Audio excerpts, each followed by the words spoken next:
Hello everyone, welcome back to my channel life insider. আশা করছি তোমরা খুব ভালো আছো, আমরাও খুব ভালো আছি। আজকে বুধবার, ঘড়িতে এখন প্রায় 3:30 মতো বাজে। দুপুরে লাঞ্চ সেরে আমি একাই বেরিয়ে পড়েছি একটু বাজারে, একটু শপিং করব, টুকটাক ঘরের সবজি কিনবো। আমি একাই বেরিয়েছি আজকে। সায়ন্ত এখন তো অফিসে, তাই চলে এসেছি বাড়ির পাশেই সেই শপিং মার্টটাতে, যেখান থেকে সচরাচর আমরা বাজারঘাট করে থাকি। তোমরা তো এই জায়গাটা দেখেই বুঝতে পেরেছো কোন মার্টটার কথা আমি বলছি। তো মর্নিং মার্ট, এই যে পৌঁছেই গেছি প্রায়। বাইরে ভীষণই গরম, প্রচণ্ড রোদ উঠেছে আজকে। তো ঘরে যা যা টুকিটাকি জিনিস দরকার পড়ে, তো সেটা আমি নিজেই শপিং করে নিই। সায়ন্ত অফিস থেকে এসে বাজারে বেরোনোর পক্ষে একটু চাপ হয়ে যায়। একটু ল্যাঙ্গুয়েজ বলা শিখেছি, যার জন্য একটু বাইরে বেরোনোর সাহস পাই। তো এই যে টুকটাক বাজার আমার হয়ে গেছে প্রায়, এখন বিল কাউন্টারের দিকেই যাচ্ছি। বাড়ির সামনেই চলে এসেছি। অ্যাপার্টমেন্টের নিচে দেখো কত ফার্নিচার এগুলো পড়ে আছে। কিছু কিছু ফার্নিচার এখানে ভালোও রয়েছে, কিছু কিছু ফার্নিচার এখানে খারাপও রয়েছে। নর্মালি কেউ বাড়ি শিফট করলে যার যেটা প্রয়োজন হয় না, সে সেটা এখানে বাড়ির বাইরে রেখে দেয়। যদি কারো দরকার লাগে তো সে এটা নিয়ে যেতে পারে। চলে এসেছি রুমের সামনে, এসে দেখছি একটা বড় পার্সেল। দেখে তো আমি অবাকই হলাম যে অন্য রুমের পার্সেল আমার রুমের সামনে দিয়ে গেছে কিনা। তো একটু ক্লোজ দেখতে দেখলাম যে না, আমার রুমের অ্যাড্রেসই দেওয়া আছে। তো কে পাঠিয়েছে এটা হচ্ছে সবচেয়ে চিন্তার বিষয়। তো আমি রুমে ঢুকে ফার্স্টে সায়ন্তের সাথে আগে কন্ট্যাক্ট করলাম।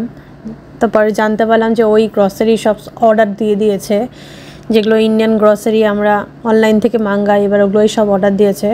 পার্সেলটা এতটাই ভারী, দেখো আমি বেঁকে গেছি পুরো এটাকে ঢোকাতে রুমের ভেতরে। কোনো অসুবিধা নেই, রুমের বাইরে থাকলেও কেউ হাত দেয় না, বাট আমি ভাবলাম যে না, ঢুকিয়েই নিই।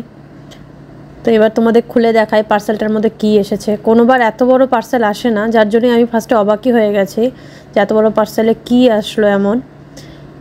চলো ভিতরে কি কি আছে আমারও জানা নেই, তো খুলি আর তোমাদের সাথেও শেয়ার করব পুরোটা কি কি রয়েছে এর মধ্যে। পার্সেলটা এতভাবে প্যাক করা ছিল, খুলতেই আমার 10 মিনিট লেগে গেল। চারিদিক থেকে কত জায়গায় টেপ লাগানো রয়েছে, আমি জাস্ট কেটেই যাচ্ছি আরও বেরিয়েই যাচ্ছে। দেখতেই পাচ্ছ, একটা বড় চাকু নিয়ে বসেছি আমি এটাকে কাটতে।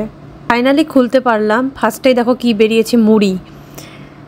এইটা একদমই অনেক দিন থেকে খেতে ইচ্ছা করছে, একদমই নেওয়া হচ্ছিল না, খালি ভুলে যাই। যখনই দোকানে যাই তখন হয় নেওয়া হয় না, নাহলে অনলাইনে দেখলে নেওয়া হয় না। এখানে ওই 250 গ্রামের মতো মুড়ি রয়েছে, যেটার প্রাইস পড়েছে ওই ধরে নাও 150-200 টাকার মতো। এখানে রয়েছে প্রভুজির দুটো ঝুরিয়ে ভাজার প্যাকেট, এই এক একটা প্যাকেট 250-300 টাকার মতোই পড়েছে। আর রয়েছে এখানে চিড়ে 1 কেজি, এক করে 2 কেজির প্যাকেট রয়েছে দুটো। আর এখানে রয়েছে কাবলি চানার প্যাকেট। এই সবগুলোই মোটামুটি 300 থেকে 350 টাকার মতোই দাম, আপ ডাউন করতে থাকে। আর এটা রয়েছে বাসমতি রাইস, কেজি মোটামুটি ওই 1500 টাকার মতো বললো। আর এখানে রয়েছে টমেটো কেচাপ, ভিনিগার, সোয়া সস। এগুলো খুব একটা দামি না, এগুলো লোকাল ব্র্যান্ড। আর রয়েছে এখানে সর্ষের তেল, এটা হচ্ছে বনফুল সর্ষের তেল।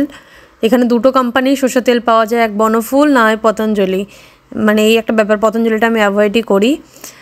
আর এখানে রয়েছে একটু তেঁতুল, একটু ফুচকা খাওয়ার জন্য। আর রয়েছে প্যাকেটের মতো বাসমতি রাইস, ওগুলো আর বের করছি না। আর এখানে রয়েছে 5 কিলো আটা। আর এখানে রয়েছে 1 প্যাকেটের মতো মুসুর ডাল। বাস এটাই হচ্ছে পুরো বাজারঘাট। এই যে দেখো পুরো কার্টুন আমি খালি করে দিয়েছি, এত কিছু ছিল এর ভেতরে। কতটা ভারী হতে পারে ভাবো, আমি একা টেনে নিয়ে আসছি, আমার এখনও হাত ব্যথা করছে।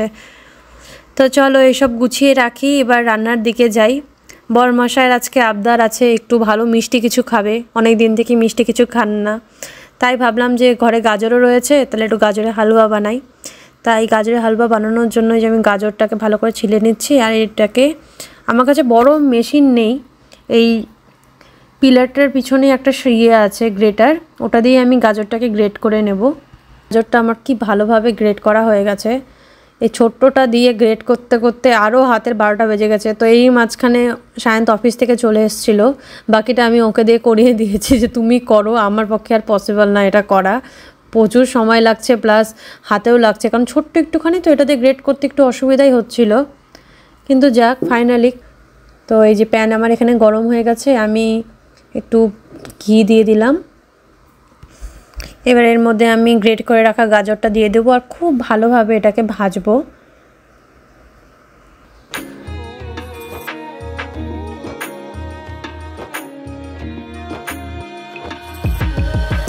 গাজরটা ভাজা হয়ে গেছে।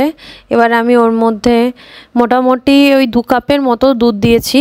দুধ দিয়ে আমি গাজরটাকে সেদ্ধ হওয়ার জন্য রেখে দেবো। যতক্ষণ না সেদ্ধ হয় আমি আঁচটা একটু লো ফ্লেম করে এটাকে ঢেকে রেখে দেবো, যতক্ষণ না ভালোভাবে গাজরটা গলে যাচ্ছে।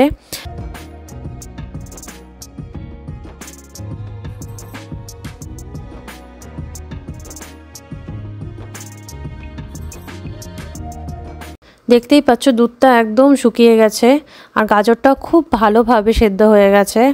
এবার আমি এর মধ্যে চিনি দিয়ে দেব। তোমরা তোমাদের স্বাদ মতো চিনি দিতে পারো। আমি বেশি মিষ্টি করব না, আমি হালকা মিষ্টিই রাখবো। তো এটা হচ্ছে কোরিয়ান চিনি, যে চিনিটা এক গাদা দিলেও মিষ্টি আসে না, তাও আমি 3 চামচের মতো দিয়েছি।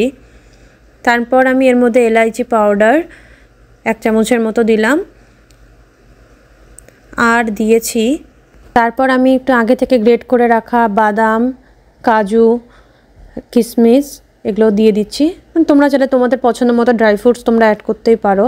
এবার আমি এটাকে খুব ভালো করে নাড়বো। অলমোস্ট আমার হয়ে এসেছে এটা, আর 5-10 মিনিটের মতো আমি এটাকে কুক করব। হালুয়াটাকে আর একটু ক্রিমি টেক্সচার আনার জন্য আমি কনডেন্স মিল্ক অ্যাড করেছি। তোমরা চাইলে এটা স্কিপ করতেই পারো, এর বদলে দুধ পাউডার ইউজ করতে পারো।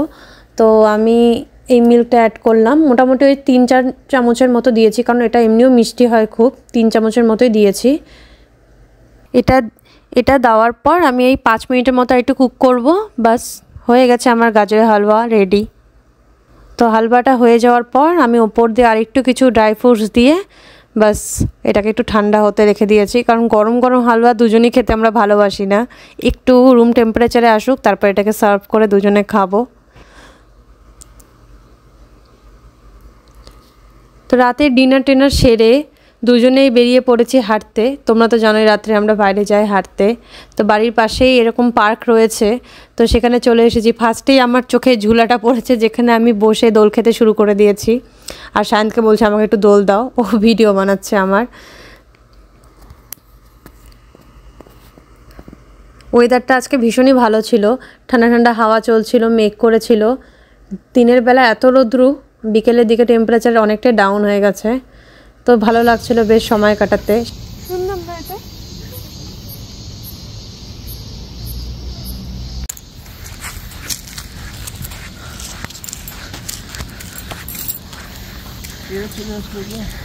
এসেছিলাম হাঁটতে, এদিক থেকে ঠিক হেঁটে আসলাম। এখানেই অনেক পার্ক করা আছে, নর্মালি আমরা এখানেই আসি হাঁটতে। ছোট্ট একটা ফরেস্টের মতো বানানো রয়েছে, এখানে বসে দোল টোল খায় একটু। এই যে এই অলসটা হাঁটতে বেরোয়, 90% টাইমে এবার ঝুলা জ্বলে, যেখানে দোলনা পেয়ে যাবে সেখানেই দোলনাতে বসে পড়ে। আমি ঠিক ওই পার্কটা থেকে আসলাম। এখানে যার একটা পার্কও রয়েছে। আমরা অনেকটাই হেঁটে এসেছি, ভালো লাগছে, বেশ ঠান্ডা ঠান্ডা হাওয়া চলছে। আশেপাশটা কত সুন্দর, এখানে সবাই এক্সারসাইজ করছে, সব ফ্রি হ্যান্ড এক্সারসাইজগুলো রয়েছে। সবাই সবার পেটসদেরকে নিয়ে ঘুরতে আসছে। এই রাস্তাটা ধরে চললে পুরোটাই পার্ক রয়েছে।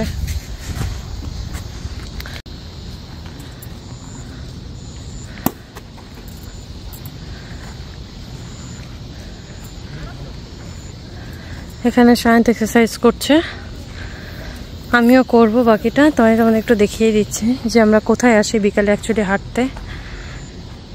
আমরা আরও যাই ওই সাইডে, যেখানে অনেকে ডগ নিয়ে বেরিয়েছে। পুরোটা পার্ক, খুবই সুন্দর, একটা ফরেস্টের মতো।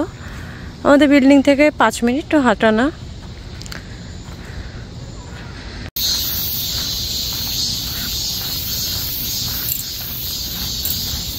শুনতে পাচ্ছ তোমরা আওয়াজ? মাথাটা শেষ এদের আওয়াজে। গাছের নিচ দিয়ে যখনই কেউ না কেউ যখনই যাবে গাছের নিচ দিয়ে, তখনই আওয়াজ করে। জাস্ট আমরা আসলাম, ওই পিছন থেকে আওয়াজ করছিল। আর সামনের এই রাস্তার ওই পারের থেকে তোমরা এই রাস্তাটা ভালো করে চেনো, আমার ভিডিওতে অনেকবারই দেখেছো। আমরা এই পার্কটাতে এসেছিলাম, জাস্ট সোজা 5 মিনিটে। আমাদের এরিয়াতে প্রচুর পার্ক রয়েছে।